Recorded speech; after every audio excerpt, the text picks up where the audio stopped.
I paint because I can't not paint. I mean, that's just the way I am. It's what, you know, writers do, musicians do. I just can't not do it. And what I choose to paint is not something that I worry about, I just do it. Artists tend to see something beautiful in nature and make it just that little bit more beautiful. I mean, that's kind of the whole point, I think. If you want to applaud this beauty in nature by painting it, and I think most of us tend to make that just a little bit nicer, a bit brighter, a bit softer, a bit, you know, with skin tone, it's a difficult thing to get right.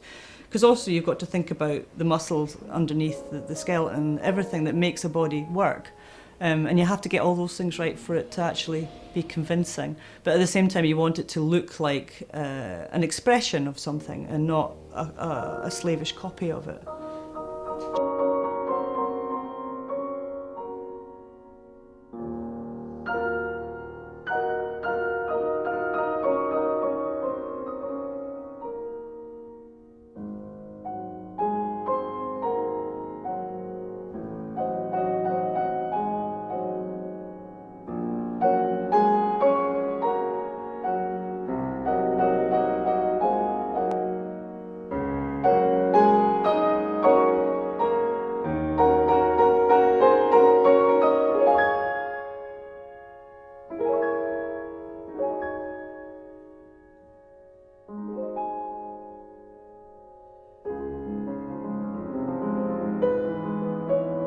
The aerial dancers are amazing in the way that they can control themselves and make it look that easy.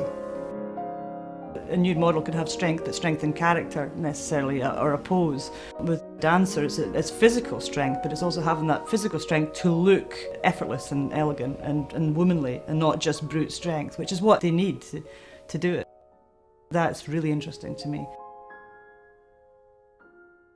One day I was doing a few quick sketches just using black and white paint of models, just to get some tone, get the right compositions, just thinking through things, and thought, oh, maybe I'll just try and do a couple of landscapes in black and white and see how they pan out.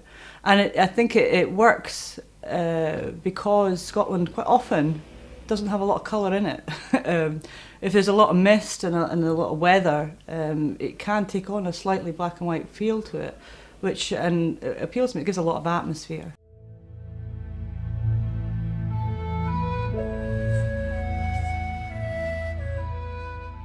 It's not a conscious thing to do something completely different, but it is very different, and it's quite freeing to do something that is very, very different.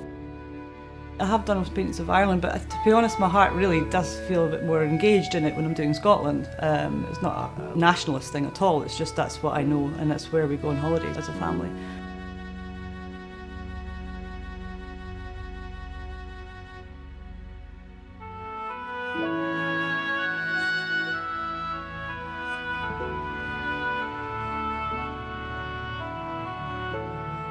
Kind of been put off doing landscapes because I always feel that maybe they're just a bit bigger than me, a bit bigger. The scale of it's too difficult to kind of contain. And so what I did with the Glencoe is I just did a tiny painting, and it worked, you know. So it's just changing my perception of the outside and bringing it into the studio.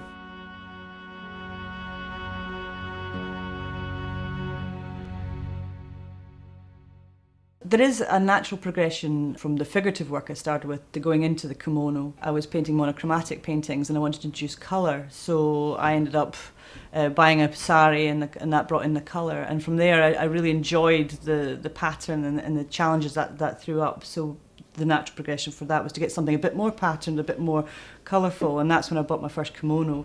And there was really no looking back after that, because there's an endless gamut of different patterns and colours and combinations, and it gives the model something different. It gives me something different. It's definitely a different challenge, and everything about them are so well thought out and so well made that I think it'd be very disrespectful not to paint them properly. I tend to focus quite a lot on how I light a model and how it looks, and also introduce colour with that. And the combination of a good strong colour that's sensitively used within a composition, and natural light, normally quite high light, flooding the model can give fantastic results and a lot of motion. Because quite often a model, especially a new model that's lying there, is very static, it has very little movement. So to have a good dramatic dynamic lighting can counterbalance that problem and give it some life.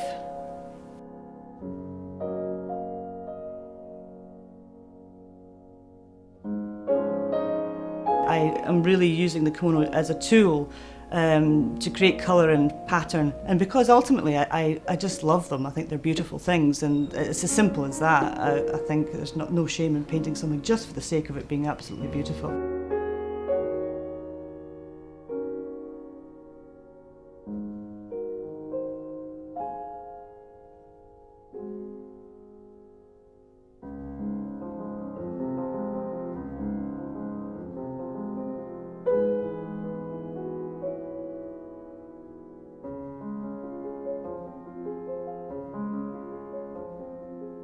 Real professional painters who paint have to paint. They'll do it every day of their life until they drop dead. There's no retiring from it. You just do it until you think you can get it right. So I'd love to know whether or not Lucian Freud thought he got there, because I think he got close. And he was painting up until the last minute, you know, so in his 90s, and I think that's what I want for my career, definitely.